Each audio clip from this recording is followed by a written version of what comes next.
का समाधान। बोलिए 1008 श्री संभवनाथ भगवान की, चैतन्य चमत्कारी श्री पार्श्वनाथ भगवान की, परम पूज्य गुरुवर आचार्य 108 श्री विद्यासागर जी महाराज की, पूज्य मुनि श्री प्रमाण सागर जी महाराज की, पूज्य मुनि श्री विराट सागर जी महाराज की, आचार्य संघ की। बंधुओं, सिद्धवरकोट सिद्ध क्षेत्र में विराजित पूज्य मुनि श्री प्रमाण सागर जी महाराज के सानिध्य में उनका सबसे लोकप्रिय कार्यक्रम संघ का समाधान आज एक बार पुनः हम प्रारंभ कर रहे हैं। सिद्ध क्षेत्र सिद्धवरकोट जी में, जिसे कि 2 चक्री 10 काम कुमार और 3.5 करोड़ महामुनिराजों की तपस्थली और निर्वाण। सर्वप्रथम यहाँ मौजूद सभी श्रद्धालु पारस चैनल, जिनवाणी चैनल और प्रामाणिक ऐप के माध्यम से इस कार्यक्रम को देख रहे, अपनी जिज्ञासाओं और शंकाओं का समाधान कर रहे सभी दर्शकों को मैं पूज्य मुनिश्री के चरणों में प्रत्यक्ष लेकर चल रहा हूं। उनके सानिध्य में इस सामूहिक आशीर्वाद ग्रहण के साथ, तो आप मेरे साथ रिपीट करेंगे, हे गुरुदेव नमोस्तु नमोस्तु नमोस्तु। गुरुदेव, आपके आशीर्वाद और आपकी आज्ञा से आज का हम सत्र प्रारंभ कर रहे हैं। हम हमारी जरूरत से कई गुना प्राप्त कर दबाने में लगे हैं। कहीं तो लोग बड़े बड़े मकानों में 2-4 प्राणी रहते हैं, कहीं आसमान तले बसेरा है।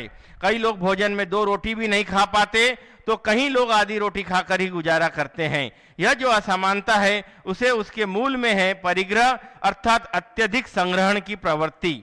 हम इस समस्या के निवारण हेतु भगवान महावीर के अपरिग्रहवाद सिद्धांत को समझाते हुए गुरुवर कहते हैं कि हर व्यक्ति अपनी आवश्यकता अनुसार ही संसाधनों का उपयोग करे, जिससे इस संसार में सबको अपना हक प्राप्त हो सके। कहने को तो समाजवाद है हमारे देश में, परंतु उसका उतना ही दृढ़ता से पालन कहाँ हो रहा है। शासन की नीतियां भी तो निष्पक्ष रूप से कहाँ बन पाती है। अतः गुरुवर का तो यही कहना है कि सरकार निष्पक्ष ढंग से संविधान की मूल भावना समानता के सिद्धांत के अनुसार नीतिगत निर्णय करे।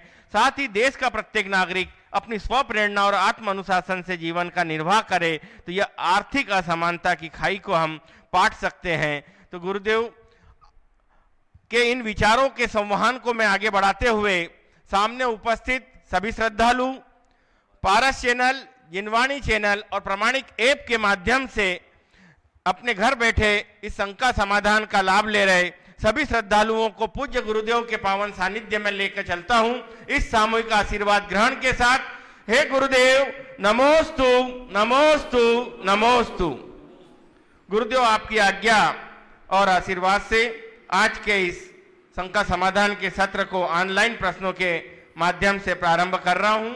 आज का प्रथम प्रश्न है आजाद कुमार शाह, इंदौर निवासी और मंदसौर प्रवासी का, जो जनगणना के संबंध में अपनी एक जिज्ञासा रख रहे हैं। नमोस्तु गुरुदेव, वर्तमान में जनगणना का मुद्दा अत्यंत ज्वलनशील है। अभी कालम क्रमांक 6 की बात की जा रही है। क्या यह उचित नहीं होगा कि नाम के कालम में केवल हम नाम के साथ जैन लिखें, उपनाम लिखे ही नहीं, तथा जाति तथा धर्म के कालम में भी केवल जैन ही लिखें? ऐसी स्थिति में जनगणना में के फार्म में जैन के अलावा अन्य कोई विसंगति नहीं रहेगी। उपजाति की गणना सामाजिक स्तर पर अलग अलग की जा सकती है। कृपया समाधान करने की कृपा करें। देखिए, जनगणना के विषय में बहुत सारे लोगों को वास्तविकता का पता नहीं। भारत सरकार के द्वारा जनगणना का एक विशेष पत्रक निकलता है और उस पत्रक में अलग अलग कॉलम बने रहते हैं, और जब जनगणना के कर्मी आपके यहाँ जनगणना करने के लिए आते हैं तो उनके बहुत सारे प्रश्न होते हैं जिनका जवाब उस पत्रक में भरा जाता है। उसी के अनुरूप जनगणना होती है। जिनको इसका पूरा ज्ञान नहीं, वो ये मानते हैं कि जैन न लिखने के कारण हमारी जनगणना में त्रुटियाँ हैं। जैन लिखने और न लिखने से कोई फर्क नहीं पड़ेगा। आप कितना भी जैन लिख दीजिए, जब तक आप उनके प्रश्नों का सही उत्तर नहीं देंगे और धर्म के संबंध में कॉलम 6 पर आप अपना निशान नहीं लगाएंगे, अंकन नहीं करेंगे, तब तक जनगणना सही नहीं होगी। तो हमें वो जागरूकता लानी है। जैन लिखना कोई बड़ी चीज़ नहीं है।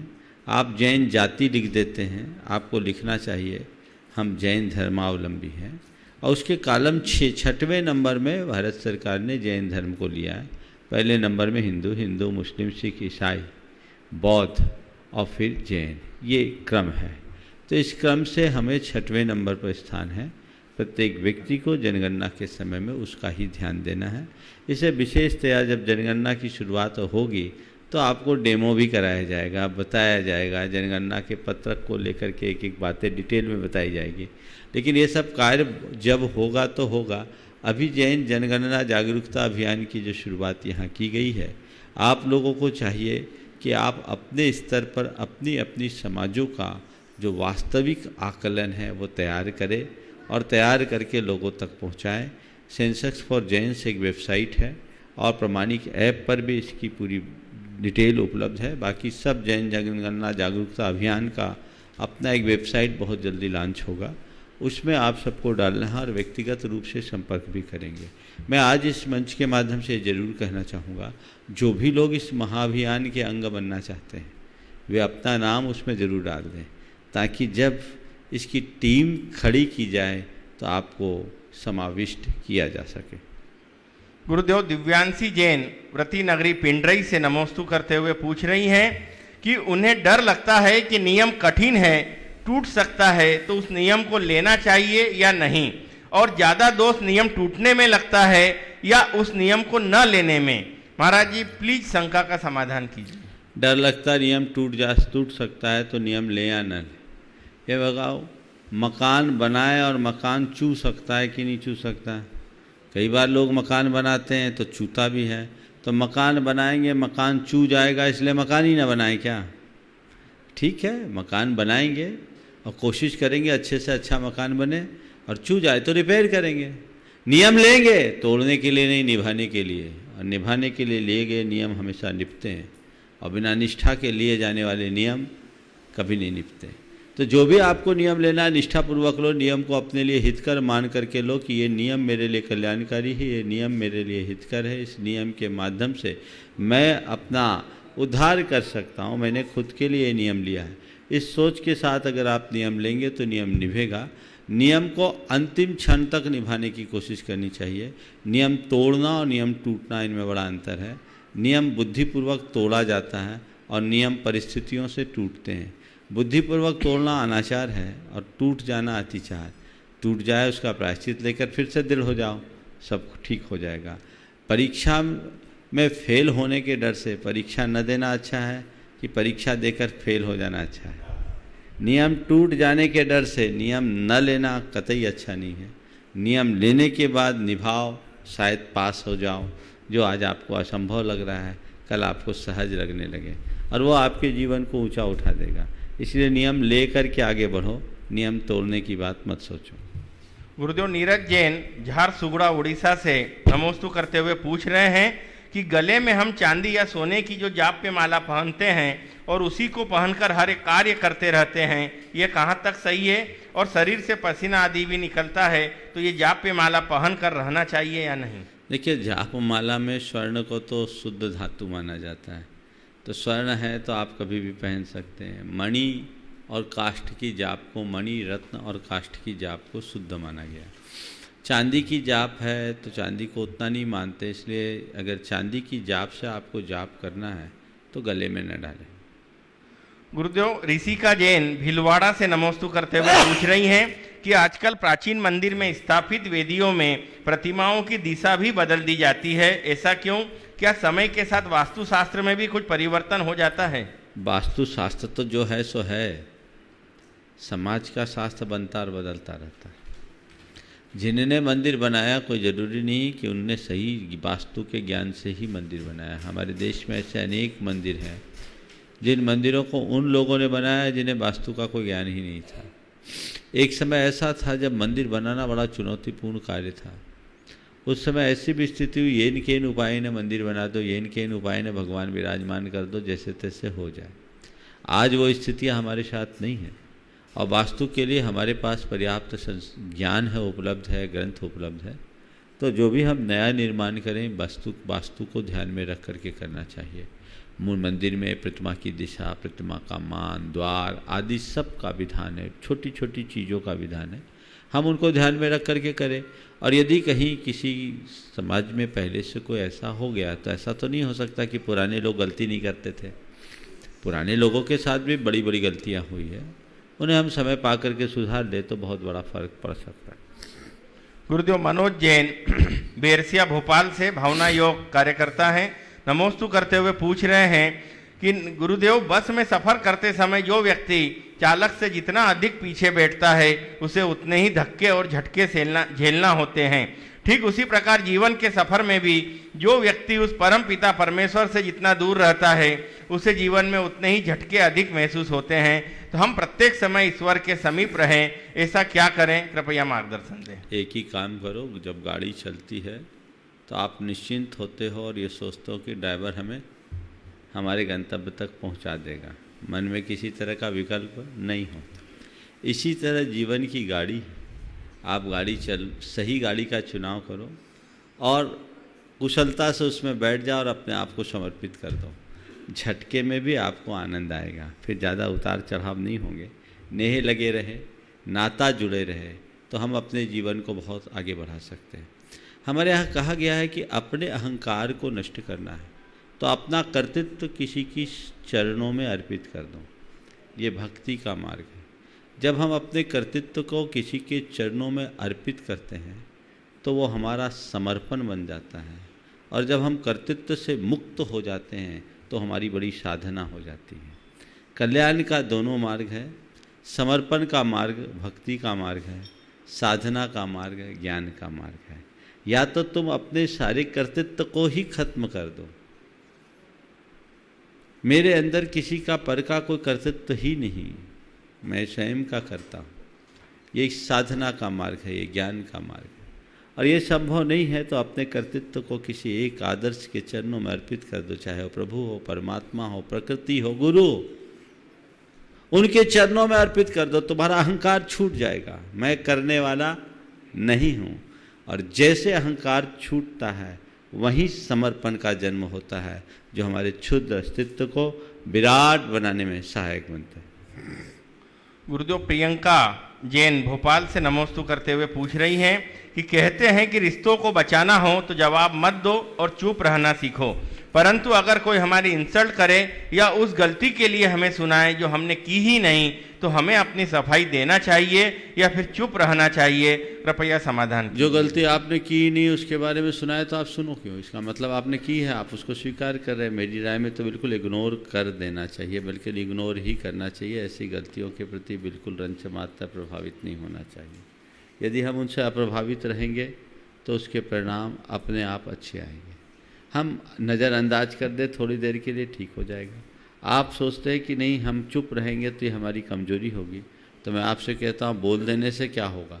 चुप रहने से मामला जल्दी शांत होगा, बोल देने पर बवाल खड़ा होगा। तो जिससे मामला शांत हो हमें वो कार्य करना चाहिए, जिससे बवाल बढ़े वैसा काम कभी नहीं करना चाहिए। गुरुदेव श्रीमती पिंकी देवेंद्र सेठी धर्मपुरी से नमोस्तु करते हुए पूछ रही हैं कि गुरुवर कुछ चीज़ें समीप जाने पर बगैर मांगे मिल जाती है, जैसे बर्फ के पास शीतलता, अग्नि के पास गर्माहट एवं पुष्प के पास सुगंध। तो गुरुवर मेरी जिज्ञासा यह है कि भगवान से मांगने के बजाय उनसे निकटता किस प्रकार बनाएं कि सब कुछ अपने आप बिना मांगे ही मिलना शुरू हो जाए, कृपया जिज्ञासा का समाधान। जैसे बर्फ के पास शीतलता का आप अनुभव करते हो, पुष्प के पास सुगंध का अनुभव करते हो, अग्नि के पास उष्मा का अनुभव करते हो, एक और जोड़ लो, पेड़ के पास छाया, मांगनी पड़ती है क्या? अपने आप मिल जाती है। उसी तरह हम भगवान को उस रूप माने ना। मुश्किल यह है कि आप बर्फ को बर्फ मानने के लिए तैयार हो, पुष्प को पुष्प मानने के लिए तैयार हो, अग्नि को अग्नि मानने के लिए तैयार हो, पेड़ को पेड़ मानने के लिए तैयार हो। जिस दिन भगवान को भगवान मानकर उनके चरण में जाओगे, सब कुछ अपने आप पा जाओगे, सोचने की कोई बात ही नहीं है। गुरुवर इंदौर से श्रीमती पुष्पा गंगवाल नमोस्तु निवेदित करते हुए पूछ रही है कि महाराज श्री सरल होना, सीधा होना और सहज होना में क्या अंतर है? सरल, सीधा, सहज, सामान्य रूप से देखते हैं तो तीनों एकार्थी शब्द दिखते हैं, लेकिन थोड़ा हम अलग अलग विश्लेषण करें तो इनमें थोड़ा सा अंतर होता है।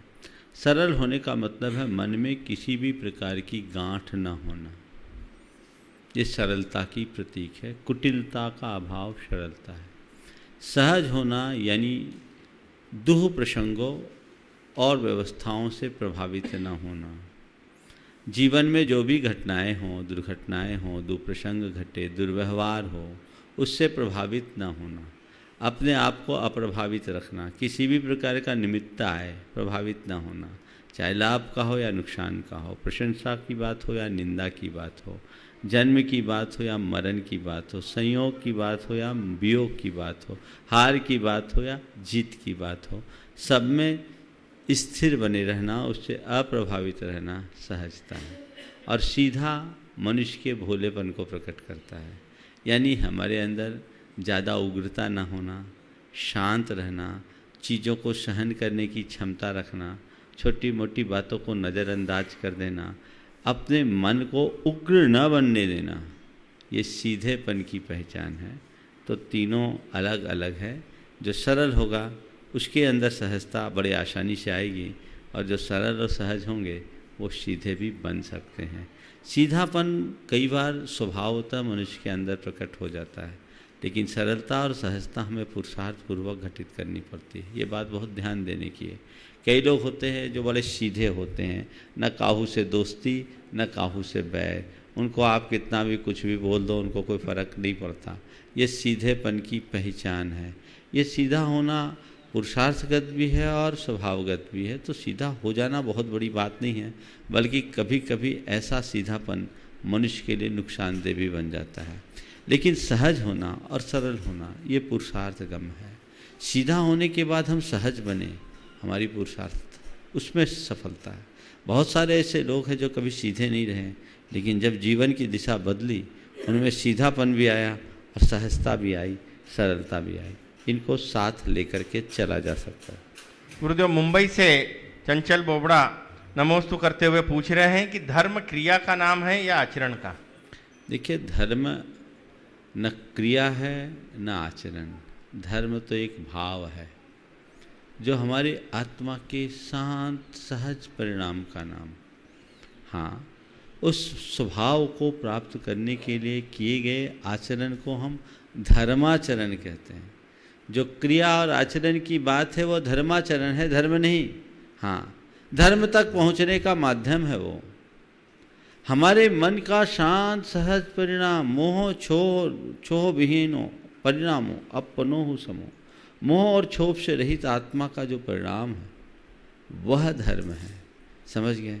तो धर्म आत्म स्वभाव है, धर्म मन की शुद्धता है, धर्म चित्त की पवित्रता है। और उस शुद्धता और पवित्रता को पाने के लिए जो भी उपक्रम है वो धर्माचरण है, चाहे वो क्रिया रूप हो या आचरण रूप। गुरुदेव, शैलेश जैन चेन्नई से नमोस्तु करते हुए जानना चाहते हैं कि अनंत सुख और अव्ययवाद सुख में क्या अंतर है? अनंत सुख और अव्ययवाद सुख आपने पूछा है। केवल ज्ञान होते ही अनंत सुख की प्राप्ति हो जाती है, क्योंकि ज्ञान की पूर्णता ही सुख की पूर्णता है। उन्हें अनंत ज्ञान होता है, सुख भी अनंत हो जाता है। लेकिन अभी वो संसार में है, उनके साथ शरीर है, तो शरीर एक प्रकार की बाधा है, इसलिए वह अव्ययवाद पने को प्राप्त नहीं हुए।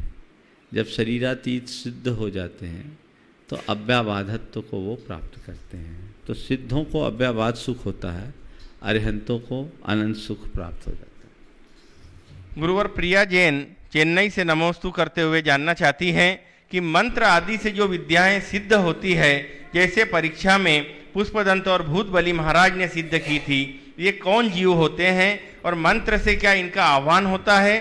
किन कर्म संबंधों से ये आती है? क्योंकि मंत्र में तो कोई जीव नहीं होता जो सिद्ध होकर प्रकट होता हो। कृपया समाधान कीजिए। मंत्र में कोई जीव नहीं है, लेकिन मंत्र शब्द है और शब्द में अचिंत शक्तियाँ होती हैं।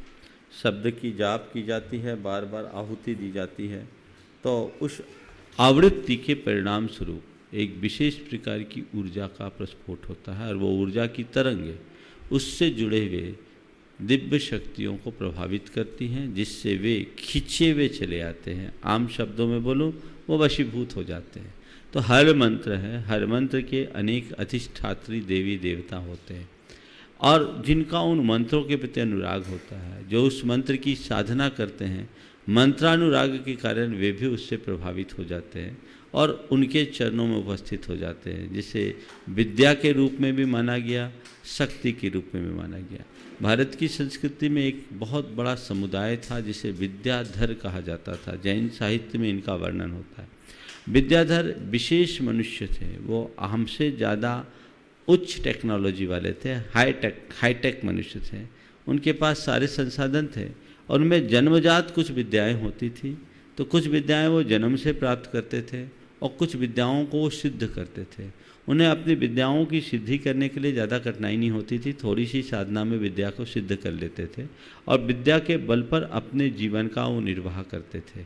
तो वो होता कैसे था, उसमें जीव मंत्र में नहीं है, लेकिन जीव का मन मंत्र में लगा रहता है। तो जैसे हम जाप करते हैं, हमारे मंत्र पर, किसी मंत्र पर हमारी श्रद्धा होती है, ऐसे विभिन्न मंत्रों पर दिव्य शक्तियों की अपनी भावना और श्रद्धा जुड़ी रहती है, जो इसके प्रभाव से खिंचकर चले आते हैं।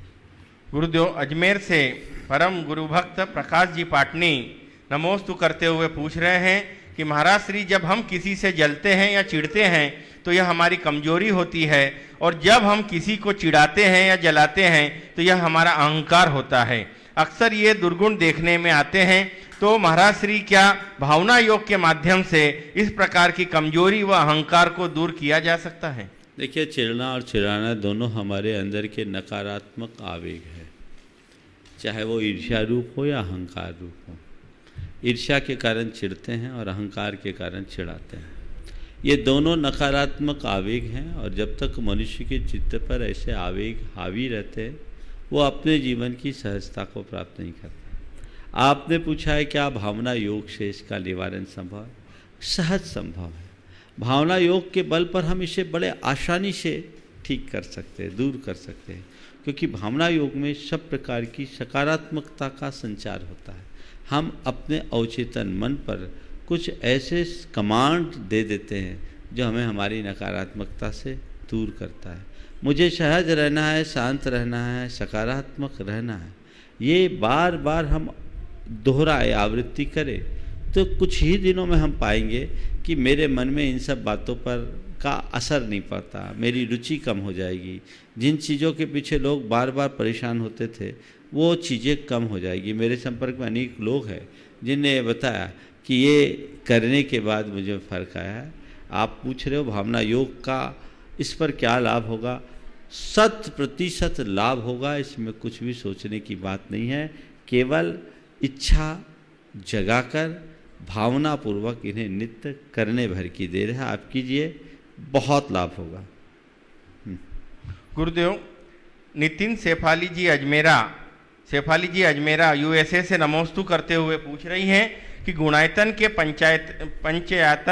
पंचायतन मंदिर में हो रहे शिल्पकारी के कार्य में जो आपकी शोध रही है, उस पर विस्तार से प्रकाश डालें। और वो आगे पूछ रही हैं कि पंचायतन मंदिर क्यों और कैसे होता है, उसकी क्या विशेषताएं हैं, दादरी इत्यादि शिल्पकारी की अलग अलग तकनीकों के बारे में, गुंबज, दीवारें आदि की शिल्पकारी के बारे में, बगला इत्यादि जानवरों की खुदाई क्यों की जाती है, इन सब के बारे में विस्तार से बताने की कृपा करें। देखिए, बहुत अच्छा सवाल किया है और एक सवाल में पूरे मंदिर के शास्त्र आ जाएंगे। फिर भी आज मैं संक्षेप में कुछ बातें बताता हूँ जितने मेरे स्मरण में आता है आप सबको। मंदिर का जब निर्माण होता है, भारत की इस हमारे वास्तु, स्थापत्य और शिल्प कला के एक उत्कृष्ट नमूने के रूप में दिखता है। लेकिन भारत की परंपरा में किसी भी चीज़ का अंकन बिना किसी प्रयोजन के नहीं किया गया। हमारे शास्त्रों में इन सब चीज़ों का बखूबी वर्णन है, चाहे वो वास्तु के रूप में हो या फिर कुछ चीज़ों पर लोगों ने शोध किया उनके रूप में हो। तो एक एक चीज़ों का अंकन किया जाता है, उसी के अनुरूप लाभ होता है। आपने पूछा है सबसे पहला सवाल, ये पंचायतन शैली का मंदिर क्या होता है। हमारे देश में अनेक प्रकार के शैली के मंदिरों का चलन है। एक नागर शैली का मंदिर ज़्यादातर मंदिर है, जिसमें गर्भगृह, सभा मंडप, द्वार मंडप होता है। ये शिखर युक्त होता है, जिसके पीछे में शिखर होता है, फिर सभा मंडप, पूजा पाठ का स्थान, फिर द्वार मंडप, श्रृंगार चौकी आदि के इसके विस्तार होते हैं। ज़्यादातर मंदिर नागर शैली के। दक्षिण भारत में जिन मंदिरों का निर्माण होता है उसे द्रविड़ शैली का मंदिर कहते हैं। एक शैली हमारे यहाँ राजस्थान की शैली है, जैसे महावीर जी आदि का जो मंदिर है वो राजस्थानी शैली में बनाए हुए हैं। पंचायतन शैली के मंदिर का बहुत कम चलन देखने में आया है, लेकिन हमारे शास्त्रों में आता है। पंचायतन शैली एक ऐसा मंदिर होता है जिसमें चारों कोनों में 4 मंदिर और मध्य में 1 मंदिर। अभी आदि पुराण देखते देखते एक बात मुझे लगी और मुझे लगा कि वाकई में मंदिर पंचायतन शैली का एक अलग ही आनंद है। जब इंद्र ने अयोध्या नगरी की रचना की, अयोध्या नगरी में जब भगवान का जन्म हुआ और अयोध्या में इंद्र के द्वारा मंदिर का निर्माण किया गया, तो बहुत ध्यान देने की बात है, एक मंदिर अयोध्या के मध्य में रखा गया और 4 मंदिर उसके चारों कोनों में, यानी ये पंचायतन शैली का मंदिर बना है। 5 मंदिर चारों तरफ किया गया, क्योंकि मध्य स्थान पर प्राय मंदिरों का निर्माण नहीं होता, लेकिन चूंकि एक मध्य में रखकर हमने चारों कोनों में कर दिया तो उसका बड़ा लाभ होता है। तो ये पंचायतन शैली के मंदिर की और भी बहुत सारी संभावनाएं हैं। गुनायतन में जो मंदिर बन रहा है, चूँकि मध्य में गंधकुटी रखने की इच्छा थी, तो वो भगवान की गंधकुटी में चतुर्मुख जिन बिंब होंगे और इसी वजह से चारों कोनों में 4 मंदिर और बना दिए गए। तो एक पंचायतन शैली का मंदिर प्राय वर्गाकार होता है और वर्गाकार इस मंदिर की अपनी एक संरचना है, उसका अपना एक लाभ है। आपने दादरी शब्द का प्रयोग किया, सांभरन शब्द का प्रयोग किया, इसको मैं ऐसे बोलूँगा तो शायद लोगों को समझ में नहीं आएगा।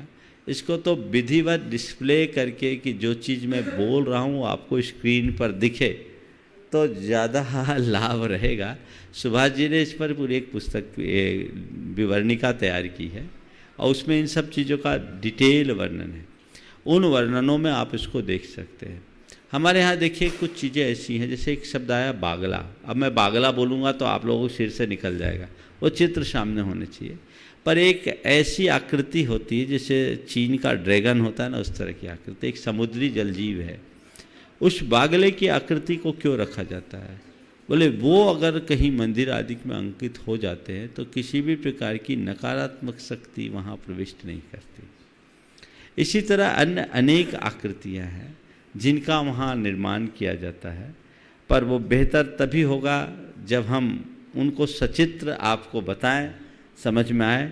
अमेरिका से उनने पूछा है, उनके लिए कह दो अलग से चित्र सहित उन तक ये सामग्री पहुंच जाएगी। अवसर मिलेगा तो इस मंच के आधार पर भी कर देंगे, लेकिन अभी मंच पे सभी के लिए उतना उपयोगी नहीं है। उनके मन में दिलचस्पी है, वो गुनायतन से जुड़े हुए भी हैं और खूब काम कर रहे हैं, मेरा उनके लिए आशीर्वाद है। पर इन सब चीज़ों को देख ले। जैसे दादरी शब्द का प्रयोग किया, दादरी आप लोगों को समझ में नहीं आएगा। जब आप मंदिर जाते हैं, मंदिर का शिखर देखते हैं, शिखर में जो गुंबद होता है, तो आप देखते हैं कि कोई भी मंदिर का जो शिखर है वो ऊपर तक पोला नहीं दिखेगा आपको, वो पैक कर दिया जाता है। जो अंदर से पैक करते हैं उसको बोलते हैं दादरी, समझ गया? तो शिखर की जो नीचे की छत एक डोम जैसी होती है, इसको बोलते हैं दादरी, उसके ऊपर गुंबद बनाया जाता है। तो ये अलग अलग आकृतियाँ हैं, अलग अलग संरचनाएं हैं, इनके अलग अलग महत्व है। हमारे यहाँ एक एक चीज़ को बड़ी प्रमुखता से दिया गया। देखिए आप मंदिर के शिल्प को देखिएगा तो पुराने मंदिरों में जितने पनाले भी आपको मिलेंगे ना, तो सीधे पाइप नहीं दिखेगा। उन पनालों में या तो सिंह का मुख दिखेगा, या बैल का मुख दिखेगा, ये हाथी का मुख दिखेगा। आप देखेंगे वो इस रूप में बना हुआ है। तो वो केवल सौंदर्य के लिए नहीं, अपितु उसके पीछे भी एक कारण है कि किसी तरह की नकारात्मक शक्तियों का प्रवेश न हो और लोगों की पॉजिटिविटी बढ़े। तो एक एक चीज़ बड़ी ही उपयोगितापूर्ण है और उनका बड़ा लाभ है। हमें उसी हिसाब से उसे देखना चाहिए। गुरुदेव, श्रीमती नीतू जैन सनावत से नमोस्तु करते हुए पूछ रही हैं कि अभाव में स्वभाव का प्रभाव कैसे प्रभावी हो सकता है? अभाव में स्वभाव का प्रभाव कैसे प्रभावी हो सकता है? संभाव ले आओ, ना अभाव दिखेगा ना प्रभाव दिखेगा। समभाव हो तो अभाव में हम स्वभाव को प्राप्त कर सकते हैं। गुरुदेव, अब मैं प्रत्यक्ष प्रश्न प्रारंभ कर रहा हूं। सर्वप्रथम आमंत्रित कर रहा हूं श्रीमती किरण जैन विदिशा से, और तैयार रहें श्रीमती माधुरी जैन गंज बासुदा। उपस्थित हैं क्या? चले गए? नहीं है। श्रीमती नकुल पिंकी जी पाटोदी इंदौर, और तैयार रहें राहुल जी सेठी अपने साथियों के साथ इंदौर। गुरुदेव के चरणों में बारंबार नमन। गुरुदेव, एक निवेदन और एक प्रश्न। निवेदन यह कि इंदौर दिगंबर जैन समाज से सभी युवा यह चाहते हैं कि इस बार का चौमासा इंदौर को मिले, और हम सब पलक पावड़े बिछाकर यह इंतजार कर रहे हैं। एक भ्रांति पूरे देश में फैली है कि इंदौर में समाज में बेहद विवाद है, लेकिन हम सब युवा सारे अहंकार मिटाकर आपका पलक पावड़े बिछाकर इंतजार कर रहे हैं। यही मेरा निवेदन है। नमस्ते गुरु। दूसरा प्रश्न यह है महाराज श्री कि यह कार्यक्रम दुनिया भर में देखा जाता है। अभी अनामिका भाभी मुझे बता रही थी कि शायद 135-140 देशों में देखा जाता है। मेरा निवेदन यह है कि आपके कार्यक्रम में हर बार एक प्रश्न आना चाहिए, वह यह कि आजकल पैकेज प्यार का दौर चालू हो गया है। पैकेज प्यार का दौर चालू हो गया। जिस कंपनी में लड़की लड़की कार्यक्रम करते हैं, वो आजू बाजू बैठ के न जात देखते हैं न पात देखते हैं, और उस प्यार के दौर में किसी भी जात में शादी विवाह कर रहे हैं। तो यह इससे लगातार समाज कम भी हो रहा है, और हमारे समाज की लड़कियां दूसरे समाजों में बिना किसी तालमेल के जा रही है। ये बहुत बड़ा एक प्रश्न चिन्ह खड़ा हो रहा है। मेरा निवेदन है कि आपके क्रांतिकारी विचारों से दुनिया भर में यह बात फैले कि हम युवाओं को ऐसा नहीं करना चाहिए। देखिए, बात बहुत ज्वलंत है। अनेक बार ये प्रश्न उपस्थित हुआ है, अनेक बार मैंने इस पर मार्गदर्शन भी दिया, लेकिन बात हमें इसे बहुत गहराई से समझना चाहिए। ये बहुत गंभीर और संवेदनशील मुद्दा है। मेरा मानना है कि केवल मंचों से इस बात की निंदा करके या इसके बारे में अपने विचार व्यक्त करने मात्र से काम नहीं होगा। हमें इसकी जड़ तक जाना होगा और जड़ को मिटाना होगा। आखिर ऐसा हो क्यों रहा है?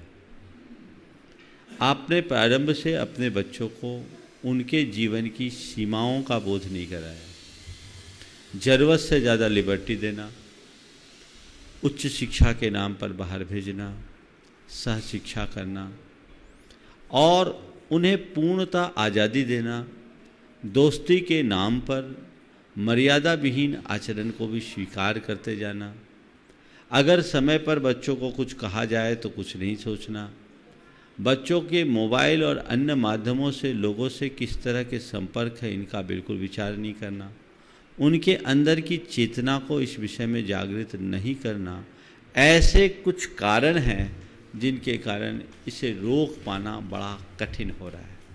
तो सबसे पहले मैं अभिभावकों से ये कहूँगा कि अपने बच्चों को प्रारंभ से ही इन बातों के प्रति सावधान करें, और न केवल धार्मिक और सामाजिक दृष्टि से अपितु तथ्यात्मक दृष्टि से उन्हें विवाह जैसी बात के प्रति सचेत करें। उन्हें ये बताए कि विधर्म विवाह का दुष्परिणाम क्या है। आज रिसर्च बताते, आंकड़े बताते हैं कि विधर्म विवाह प्रायः असफल होते हैं। दुनिया में सबसे ज़्यादा अफेयर अमेरिका में होते हैं, और वहाँ पर डे 15,000 डाइवोर्स होता है। और ये आंकड़ा आज से करीब 15 साल पुराना है। आज का अपडेट मेरे पास नहीं है। लोग इस चीज़ को समझते हैं। आज भी जो लोग अफेयर करके विवाह करते उनमें, और जो अरेंज मैरिज करते उनमें सर्वे करें तो आप पाएंगे कि सफल जीवन किसका है। उनका जो प्रेम विवाह किए हैं या जो विवाह करके प्रेम से रह रहे हैं। ये आराम से ये बातें समझ में आएगी। फिर बच्चों को एक बात समझाना चाहिए कि विवाह दो व्यक्तियों के मध्य नहीं होता, दो परिवारों के मध्य होता है। और दो परिवारों के विचार जब तक मेल नहीं खाएंगे वो विवाह निभ नहीं पाएगा। विवाह विवाद में न बदले, इसलिए हमें चाहिए कि हम अपने संस्कारों और मर्यादाओं को भी बचा के रखें। इसके साथ ही बच्चों को ये बात भी उनके दिल दिमाग में बिठाना चाहिए कि हमारी धार्मिक, सामाजिक और सांस्कृतिक सीमाएं क्या हैं और उन परंपराओं के प्रति हमारा दायित्व क्या है। अगर घुट्टी में ऐसे संस्कार हमने दे दिए तो फिर बच्चे विमुख नहीं होंगे। उन्हें केवल ये नहीं करना, वो नहीं करना, वर्जनाएं देने से व्यक्ति नहीं बदलता, चेतना जगाने से व्यक्ति में परिवर्तन होता है। तो हमें चेतना जगाने का प्रयास करना चाहिए और उन्हें बहुत ही सहानुभूतिपूर्वक आत्मीयता के साथ समझाना चाहिए। अगर ठीक तरीके से समझाया जाए तो बहुत कुछ बदलाव संभव है। और समझाने के साथ साथ बच्चों के प्रति अपनी नज़र भी रखनी चाहिए कि कहीं वो हमारी पटरी से बाहर तो नहीं आ रहे। जैसे ही ऐसा लगे उन्हें बहुत ही सद्भावनापूर्वक सचेत करना चाहिए, सावधान करना चाहिए और ये बता देना चाहिए कि ये तुम्हारे जीवन के लिए कितना बड़ा खिलवाड़ है, इससे बचो, इसके परिणाम बुरे होंगे। तो बच्चों में बदलाव आता है। मेरे संपर्क में सैकड़ों युवक और युवतियाँ दोनों ऐसी हैं जिन्होंने हमारी सामाजिक परंपरा के विरुद्ध अपनी इच्छा से विवाह किया है। उनमें ऐसे लोग भी हैं जिनने आज से 40 साल पहले विवाह किया था और ऐसे लोग भी जिनने आज से 6 महीना पूर्व विवाह किया। 6 महीने से 40 साल पहले तक के विवाह करने वाले अनेक युवक और महिलाएं जो आज अपने निर्णय को लेकर के बहुत दुखी हैं, वो चाहते हैं कि ऐसा जीवन में कोई कभी ना करे। तो ये एक अनुभव है और हमें उसी अनुभव को लोगों को साक्षी कराना चाहिए। उन्हें बताना चाहिए कि अभी जो दिख रहा है वो अच्छा दिख जरूर रहा है पर वो अच्छा है नहीं। बच्चे जिसे प्यार कहते हैं वो प्यार नहीं है। प्यार का पहला अक्षर ही टूटा हुआ है। प्यार का मतलब है टूटा हुआ यार। समझ गए? वो टूटा हुआ यार है, वे यौवनजन आकर्षण है, जिस आकर्षण के व्यामोह में बच्चे एक बार फंसते हैं तो फंसते जाते हैं और वो आगे निकल जाते हैं। दूसरी बात, एक और भी वजह मुझे समझ में आती है, आज के लोगों की जीवन शैली इतनी विचित्र हो गई कि वो बच्चों को पैसा तो देते हैं पर प्यार नहीं दे पाते, सुविधाएं तो देते हैं, स्नेह नहीं दे पाते, समय नहीं दे पाते, संस्कार नहीं दे पाते। माँ बाप को चाहिए कि बच्चों के साथ बड़े फ्रेंडली रहे और बच्चों को इतना प्यार दे कि किसी के प्यार की ज़रूरत ही ना पड़े। एक प्रसंग मैं बता रहा हूँ, एक लड़की, एक वकील साहब की बेटी थी, बड़े धर्मात्मा व्यक्ति थे और उनकी बेटी जिस दिन 18 साल की हुई उसने एक लड़के से विवाह कर लिया, रघु किसी भी लड़के से। अब विवाह किया, विवाह करने के बाद उस लड़की को पहले भी बहुत समझाया, हम लोगों के पास भी लाया गया। लड़की ने एक वाक्य कहा जो बहुत सोचने लायक था। बोले, पिताजी ने बोला कि तुम किसी के 3 बरस के प्यार के पीछे हमारे 18 साल के प्यार को भूल गए। तो उसने कहा, किसको कहते हैं प्यार? आपको अपने क्लाइंट और फाइल से फुर्सत थी कहाँ? आपने हमें प्यार दिया कहाँ? मुझे प्यार की ज़रूरत थी, आपका प्यार नहीं मिला, मुझे जिसका प्यार मिला मैं अब उधर निकल गई, मुझे वहाँ जाना है। ये बहुत सोचने लायक बात है। हालांकि उसे मैंने समझाने की कोशिश की, समझाया, लेकिन कई बार ये स्थितियाँ भी बनती हैं। घरों में बेटे और बेटी के प्रति दोहरा रवैया भी इसके पीछे एक बहुत बड़ा कारण बनता है। तो एक गंभीर बात है, इस पर खूब अच्छे से विचार करना चाहिए और समाधान मूलक रास्ता अपनाना चाहिए। हाँ बोलिए। श्रीमान राहुल जी सेठी इंदौर, और तैयार रहें पिंकेश जी टोंगिया इंदौर। कश्मीर वाले बाबा की जय। गुरुदेव नमोस्तु नमोस्तु नमोस्तु। गुरुदेव, मैंने दुनिया में चमत्कार बहुत सुने थे, लेकिन पहली बार देखा है कि आपके दरबार में 45 दिन पहले मैं जब आया था, तब मैं 600 यात्रियों को शिखर जी की यात्रा ले जाने के लिए आया था आपसे आशीर्वाद लेने। तब आपने मुझसे कहा था कि राहुल पूरी ट्रेन ले जाओ, सारे युवाओं को बोलो एक बार। हम इंदौर से पहली बार ऐसा प्रयास कर रहे हैं, 1251 यात्रियों को आपके सानिध्य हम यात्रा कराने जा रहे हैं। गुरुदेव, मेरी शंका सिर्फ ये है कि हमारी यात्रा सफल हो जाए और हमारे बारे में कोई क्रिटिसाइज करते हैं तो वो ना बोले, और हमारे सारे युवाओं को इसका कितना फल मिलेगा आप वो जरूर हमें स्पष्ट करें गुरुदेव। देखिए, सबसे पहले तो ये शंका ही निकाल दो। यात्रा करने का बीड़ा उठाया है, ये तुम्हारा बड़ा सौभाग्य है और निश्चिंत रहो, तुमने यात्रा करने का भाव रखा है, सफल जरूर होगे। सोचने की बात, जब हम कोई अच्छा कार्य करते हैं और अच्छे मन से करते हैं तो निश्चयतः अच्छे परिणाम आते हैं। दूसरी बात, लोग कोई क्रिटिसाइज न करें, किसी काम की क्रिटिसाइज ना हो तो काम अच्छा हो ही नहीं सकता। जी भर करके क्रिटिसाइज करने दो। तुम तो ये मुझसे आशीर्वाद लो कि लोग कितनी भी क्रिटिसाइज करें हम सफल हो जाएं, ये होना चाहिए। लोग मेरी आलोचना नहीं करें, जिस काम की लोक में चर्चा ना हो वो काम कहीं काम का ही नहीं है। वही काम, मैं तो हमेशा ये कहता हूँ, वैसा काम करो जिसकी लोग चर्चा करें, अच्छी करे चाहे बुरी करे, चर्चा में तो रहोगे। सोच के चलो, अच्छा काम करने जा रहे हो और फिर अच्छा काम करने के लिए लोग आलोचना करते हैं तो हमें सावधान करेंगे। हम अपनी कमियों को ठीक करेंगे। और तुमने पहली बार ये प्रयास किया इंदौर के पूरे युवाओं ने, मुझे बड़ी प्रसन्नता है। मैंने तो ऐसे ही सहज रूप में बोल दिया था, मुझे भी उम्मीद नहीं थी कि ये लोग कुछ करेंगे, लेकिन दिख रहा है कि इनमें उत्साह है और 5-7 युवकों ने आगे आकर ये बीड़ा उठाया है। बहुत अच्छी शुरुआत है। और ऐसा ही एक बार जब मैंने जबलपुर के राष्ट्रीय दिगंबर जैन युवा महासंघ के युवाओं से कहा था कि भैया क्या आप फुटकर 500-700 को ले जाते हो, ट्रेन ले जाओ, तो 2006 से लगातार 13 साल से वो पूरी ट्रेन लेकर के जा रहे हैं। शायद इंदौर में भी ऐसी शुरुआत हो जाए। और भाई काम करने से अनुभव आते हैं, बड़ा काम है। ठीक है, यात्रियों को जिनको ले जाओ उनकी अच्छी सुविधाओं का ध्यान रखना, पर उन्हें ये कहना हम तीर्थ यात्रा में जा रहे हैं, बारात लेके नहीं जा रहे हैं, सब ठीक हो जाएगा। समझ गए ना? तो बाराती की स्थिति अलग होती, तीर्थ यात्री की अलग होती। हालांकि मुझे विश्वास है तुम तीर्थ यात्री को बाराती बना करके ले जाओगे, उसमें कोई कमी नहीं होगी। लेकिन थोड़ी बहुत कोई बात होती है तो लोग उसको नज़रअंदाज करेंगे। अभी तो बहुत समय है, अपनी इतनी अच्छी तैयारी करो कि लोग वाहवाही कहें और क्रिटिसाइज करे, तो उसमें उनकी आलोचना न मानकर उसे अपनी कमी मानो और दोबारा उसे सुधारने की कोशिश करो। जीवन की सकारात्मकता का ये एक अच्छा उदाहरण। नमस्ते गुरुदेव। नमस्ते। पिंकेश टोंगिया इंदौर। और तैयार रहें विकास जैन सिद्धम NHDC मोटक्का। परम पूज्य गुरुदेव के चरणों में नमस्तु नमस्तु नमस्तु। गुरुवर दिगंबर जैन सामाजिक संस्था इंदौर के नेतृत्व एवं आपके आशीर्वाद से 1250 लोग शिखर जी की यात्रा पर जा रहे हैं। मेरा प्रश्न यह है कि ऐसा कौन सा पुण्य कर्म का उदय होता है कि हम एक साथ इतने लोग पुण्यार्जन करते हैं? पहले होके आओ तो मज़ा आएगा। कौन से पुण्य कर्म का उदय? तो जाओ, पुण्य का उदय है। पूरा पुण्य के उदय ही नहीं आया, पुण्य कमाने का मौका है।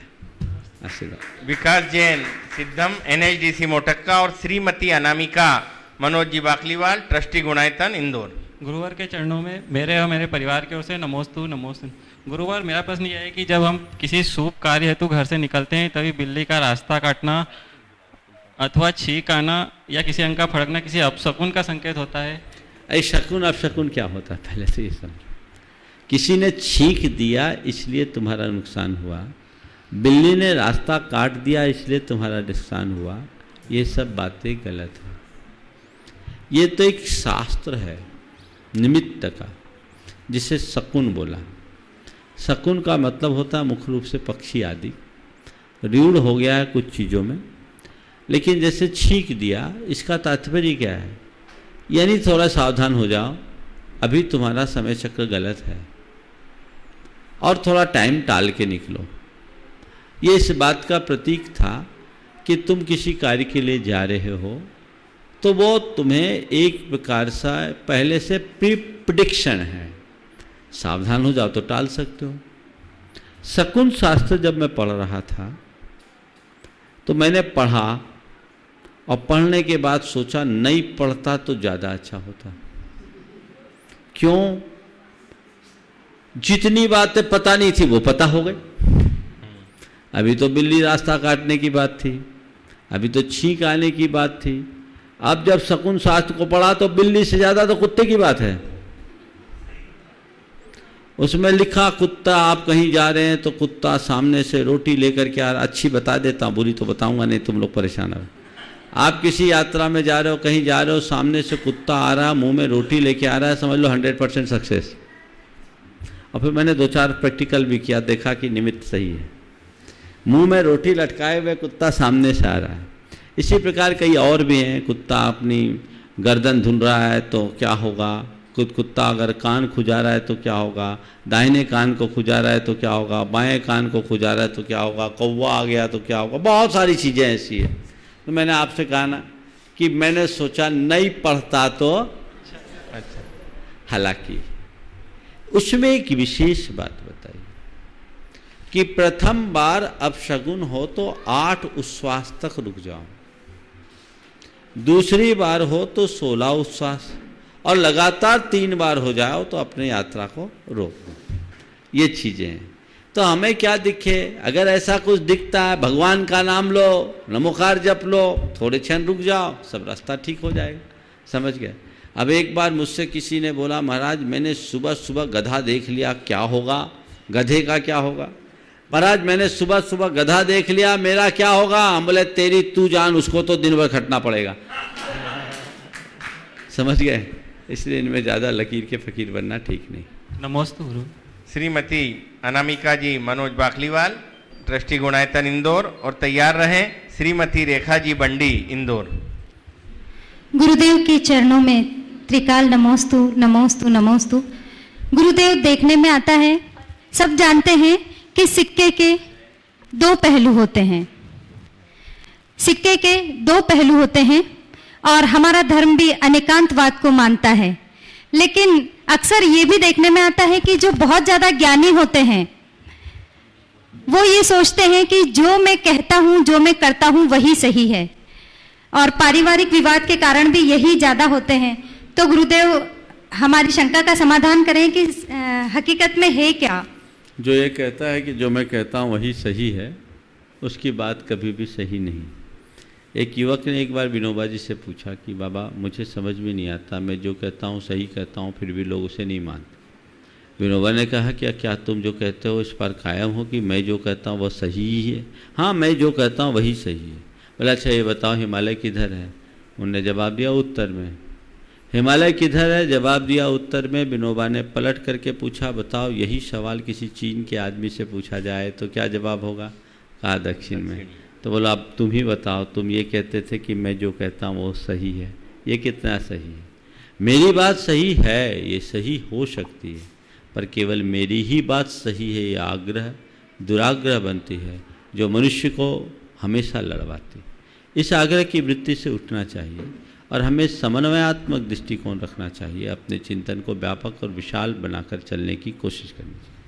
नमोस्तु गुरुदेव। श्रीमती रेखा जी बंडी इंदौर, और तैयार रहें श्रीमती निशा राजेश जी गोधा इंदौर। नमोस्तु गुरुदेव, नमोस्तु गुरुदेव, नमोस्तु गुरुदेव। मेरा प्रश्न यह है कि मनुष्य जन्म मिला अपने को, इस जन्म में मनुष्य जन्म अपने को मिला है, इस जन्म में कुछ गलतियां जानबूझकर और कुछ गलतियां अनजाने में हो जाती है, तो उसका क्या प्रायश्चित करें, और जो दूसरे गलती करते हैं उनको कैसे माफ़ करें? देखिए, कोई भी गलती हमने की है तो उसका प्रायश्चित शंका समाधान के मंच में नहीं होता, प्रायश्चित गुरुओं के शरण में जाकर एकांत में होता है।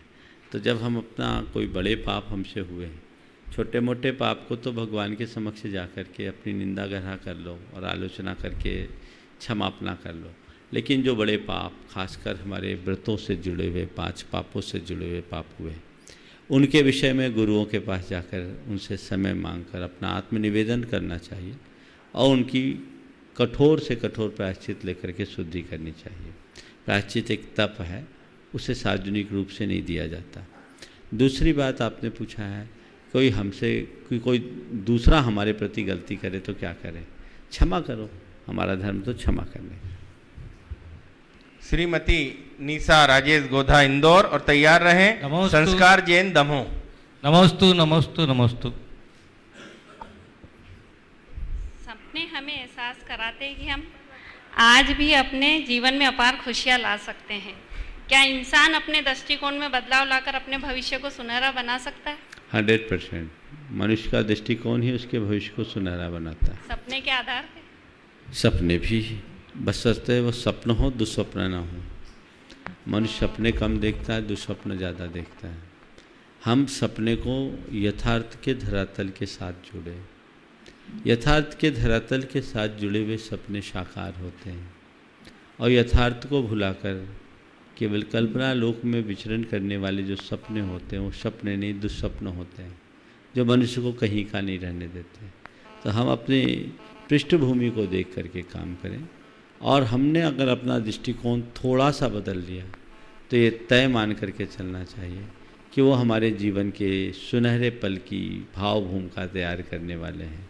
हम चाहे जैसी विषम स्थिति में क्यों न हो, यदि हमारा दृष्टिकोण बदल गया है तो हम प्रतिकूलता में भी अनुकूलता का एहसास कर सकते हैं, विसंगति में भी संगति बिठा सकते हैं, दुख में भी सुख का मजा ले सकते हैं, और विपत्ति में भी संपत्ति के दर्शन कर सकते हैं। संस्कार जैन दमोह, और तैयार रहें पीयूष जी जैन जयपुर। नमोस्तु गुरुदेव। कुदरत का नियम है कि मित्र और चित्र अगर दिल से बनाओ तो उनके रंग जरूर निखर जाते हैं, तो हम ऐसा क्या करें कि हमारे जीवन के रंग निखर जाएं? मित्र और चित्र यदि दिल से बनाओ तो उसके रंग निखर जाते हैं। हम ऐसा क्या करें कि हमारा रंग निखरे। तो देखो, मित्र को चुनने के पहले उसके चरित्र को देखो, किसको हम अपना मित्र बना रहे हैं, उसका चरित्र क्या है, यानी उसके विचार कैसी है, उसकी सोच कैसे है, उसके आचरण कैसे हैं, उसकी प्रवृत्ति कैसी है। इसे देख करके अपना मित्र बनाओ। और खुद को निखारना है तो अपने चरित्र को उज्जवल बनाओ, चरित्र का रंग चढ़ेगा, सारी दुनिया में छा जाओ। संजीव जैन जयपुर, और तैयार रहें दिलीप जी गोधा जयपुर। नमोस्तु गुरुवर, आज थोड़ा पहुंचने में लेट हो गए तो एक प्रश्न जो जल्दबाजी में तैयार हुआ वो आपसे संबंधित ही है।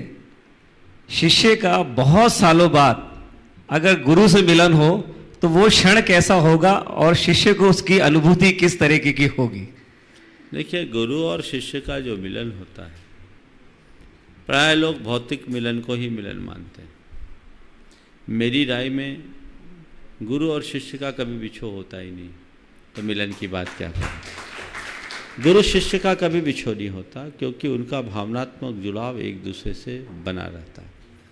रहा सवाल प्रत्यक्ष मिलन का, तो स्वाभाविक है जब हम गुरुजनों से प्रत्यक्ष मिलते हैं तो एक प्रसन्नता की अनुभूति होती है, क्योंकि एक हमें निकटता का एहसास होता है। लेकिन आम जनों के मिलन में और गुरु शिष्य के मिलन में बड़ा अंतर होता है। आम जन मिलते हैं तो क्योंकि भौतिक दूरी होती है, भौतिक दूरी का एहसास करते हैं, तो भौतिक निकटता उनको ज़्यादा प्रसन्नता देती है। लेकिन जो कभी अलग हुआ ही नहीं, अपने आप को अलग महसूस ही नहीं किया, वो निकट जाकर के कोई अतिरिक्त प्रसन्नता जिसे तुम लोग सोचते हो, वैसा मुझे तो आज तक अनुभव नहीं हुआ। आनंद की अनुभूति होती है, निश्चित होती है, लेकिन ऐसी नहीं जिसे मैं बहुत अतिरिक्त रूप में देखूं। हाँ, हो सकता है कई बार गुरु के चरणों में शिष्य पहुंचते हैं, एक लंबे अंतराल से पहुंचते हैं, भाव विवलता का दृश्य दिख जाए, आँखों से आंसू के धार बहने लगे। लेकिन ये भी जैसे जैसे साधना की उच्चतम भूमिका बढ़ती है, ये सब चीज़ें गौण होने लगती है, अंदर का कनेक्शन जुड़ जाता है। नमोस्तु। दिलीप जी गोधा जयपुर, और तैयार रहें अग्रणी अरिंजय जैन NHDC सिद्धवरपुर। गुरुदेव नमोस्तु नमोस्तु नमोस्तु। वैयावर्ती करने के बाद हमको एक बहुत बड़ा शगुन मिलता है। वैयावर्ती करने के बाद हमको आगे रास्ता अपना आप मिल जाता है, तो ये मार्ग हम आगे रास्ता अपनाना चाहते हैं। देखिए, वैयावर्ती एक बहुत आगे के लिए बहुत सुंदर बात है। पहले तो दिलीप भाई के लिए आप सब लोग एक बार कलसा ध्वनि दे दें। ये सुशील जी वैद्य जी जयपुर में उनके साथ जुड़े हुए हैं, और दिलीप जी के साथ अनेक लोग हैं जो अपना जीवन लोगों की सेवा में और साधुओं की वैयावृत्ति में देते हैं। ये वो शख्स हैं, जब हम राजस्थान में रहें तो प्रायः हर हफ्ते ये हम लोगों के पास आते थे केवल सेवा करने के लिए। ये वैयावृत्ति एक तपस्या है, और हमारे यहाँ कहा गया है, निस्दिन वैयावृत्ति करैया सो भव सागर तीर तरैया। वैयावृत्ति शब्द का अर्थ है सेवा से है। साधुजनों की, वृद्धजनों की, गुरुजनों की जो सेवा शुश्रूषा है वो वैयावृत्ति है। और वैयावृत्ति को महान फलदायी कहा गया है। जो व्यक्ति वैयावृत्ति करता है वो स्वस्थ और दीर्घ जीवन को प्राप्त करता है। तो ये चीज़ें आपने की है और सुशील जी के मार्गदर्शन में चल रहे हैं। मैं तो ये कहता हूँ वैयावृत्ति तो कर ही रहे हो, इसका फल भी पाओ। वैयावृत्ति के फल में दो बातें कही गई है, एक सनाथता और एक समाधि संधारण। जो वैयावृत्ति करेगा वो समाधि का भाग जरूर पाएगा। अग्रणी अरिंजय जैन NHDC सिद्धवरकूट, और तैयार रहें श्रीमान NL जैन साहब, ट्रस्टी कोषाध्यक्ष गुणायतन जयपुर। महाराज जी नमोस्तु नमोस्तु नमोस्तु। महाराज जी, मेरा प्रश्न ये है कि हमारे स्कूल के दोस्तों का टिफिन क्यों नहीं खाना चाहिए?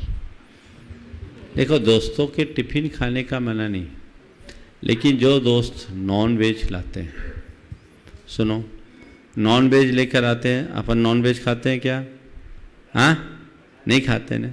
तो अब जब नॉन वेज लेकर के जो बच्चे आते हैं उनके साथ टिफ़िन शेयर नहीं करो कि भाई तुम्हारा खाना पीना हमारे अनुकूल नहीं है, हम नॉन वेज नहीं खाते, इसलिए ना हम लेंगे न देंगे। हाँ, जो वेज लेकर के आते हैं उनसे बोलो हम टिफ़िन शेयर करेंगे, बशर्ते वेज लेके आओ। पेरेंट्स को भी चाहिए कि स्कूल के प्रबंध को ये कहे कि हमारी धार्मिक भावनाएं आहत होती है, इसलिए हमारे बच्चों को इस बात के लिए प्रेशराइज ना करें कि वो टिफ़िन शेयर करें। अगर आपको टिफ़िन शेयर कराना है तो कम से कम स्कूल में नॉन वेज प्रतिबंधित करें, क्योंकि हम नहीं चाहते कि हमारे बच्चे की ग्लानि नॉन वेज को देखकर ख़त्म हो। उससे हमारी धार्मिक भावनाएं ख़त्म होती है, हमारे संस्कार नष्ट होते हैं। इसलिए कभी भी ऐसे बच्चों के साथ जो नॉन वेज लाते हैं अपना टिफ़िन शेयर कभी नहीं करना। अग्रणी जैन और तैयार हैं एनएल जैन साहब, जयपुर। नमोस्तु महाराष्ट्री। महाराष्ट्री, सभी परेशानियों से लड़ने के दो विकल्प हमारे पास सदैव होते हैं, भाग लें यानी रन अवे, या दूसरा उसमें भाग लें यानी पार्टिसिपेट करें, उसे फेस करें। पहला विकल्प आसान है पर दूसरा उत्तम। ऐसी परिस्थिति में हम सही चुनाव कैसे करें? बहुत सुंदर है, भाग लें या भाग लें। पहला भागना सरल है, भाग लेना थोड़ा कठिन, लेकिन जो आसान है वो हमारे लिए लाभदायी है, ऐसी बात नहीं। उत्तम है वो हमारे लिए लाभदायी है। और हमें तो ये कहना है कि वही व्यक्ति ऊंचाइयों को छूता है जो आसानी के रास्ते की जगह कठिनाई के रास्ते को चुनता है। जो आसान है उसे मत देखो, जो लाभदायी है, उत्तम है, उसे देखने की कोशिश करो, जो सुखकर है उसमें कोशिश करो। भागना में कोई बहादुरी नहीं है, भाग लेने में बहादुरी है। तो मैं तो हमेशा कहता हूँ जो फ्रंट में आए उसे फेस करो। कई बार कठिनाइयाँ ही हमारे जीवन की बड़ी अवसर बन जाती हैं। यदि हमारे अंदर वैसी दृष्टि हो तो जीवन में आने वाली कठिनाइयों को हम एक अवसर में बदल सकते हैं। भाग जाएंगे तो जीवन में कुछ भी नहीं कर पाएंगे। एक बात सबको याद रखना चाहिए, अवय की आँच में पके बिना घड़ा कभी घड़ा नहीं बन पाता। नमस्ते। हाँ, श्रीमान एनएल जैन साहब, जयपुर, और तैयार रहें चक्रेश जी जैन और पीसी जैन साहब, जयपुर। परम पूज्यवर, सादर नमन। महाराज श्री, ऐसा कहा जाता है कि मधुमक्खियाँ मजबूत और सूखे हुए फूल से भी शहद निकाल लेती हैं। तुम्हारा जो व्यक्ति अनुकूल परिस्थितियों में के बिना, अनुकूलताओं के आधार के बिना अगर महाराज जी अगर कुछ काम अगर कर सकता है तो कैसे करे? मधुमक्खियों से सीख ले। और क्या है, बहुत बड़ी सीख है। आदमी तो मधुमक्खी से बहुत बड़ा है, मधुमक्खी तो उसके सामने कुछ भी नहीं है, लेकिन उसका सतत श्रम, उनका संगठन, उनकी संयोजना, उनकी तत्परता, ये मनुष्य के लिए बहुत बड़ी एक आधार है। यदि मनुष्य प्रेरणा लेना चाहे तो बहुत अच्छे से कर सकता है और सामान्य बातों से भी असाधारणपना प्राप्त कर सकता है। नमस्ते महाराज। चक्रेश जैन, पीसी जैन साहब, जयपुर, और तैयार रहें श्रीमती पिंकी जी पाटोदी, इंदौर। गुरुदेव के चरणों में सत नमन, त्रिपाल का नमस्ते। महाराज जी, मेरी शंका ये है कि हम जब जिनेंद्र देव के दर्शन करते हैं तो वहाँ कुछ लोगों को हम पूजा करते हुए देखते हैं। जो मंदिर की सामग्री से पूजा करते हैं वो कभी जब अपनी पूजा समाप्त कर लेते हैं, पूजा समाप्त करने के बाद जो बची सामग्री है वो सामग्री पात्र में डाल देते हैं। क्या वो छड़ाना उचित है? उचित नहीं। मंदिर में जो भी पूजा की सामग्री आप लेकर के जाते हैं उसे भगवान के चरणों में चढ़ाएं। बची हुई सामग्री को शेषाक्षत के रूप में आप घर ले जा सकते हैं और घर में जो भी छोटे जन हैं उनके माथे पर मंगल आशीष वाचक शब्दों का प्रयोग करके दें। लेकिन ये तब जब आप घर का द्रव्य ले जाओ, मंदिर का माल नहीं मत ले जाना। अब मंदिर के द्रव्य सामग्री का अगर आप प्रयोग करते हैं तो आप उसका भुगतान कीजिए, उतना अपने अनुसार दान दीजिए। इस प्रकार आज के इस सत्र को परम पूज्य गुरुदेव के चरणों में नमन अर्पित करते हुए यहीं पर विराम।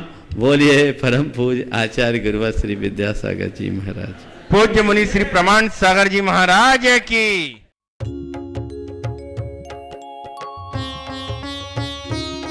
शक का समाधान,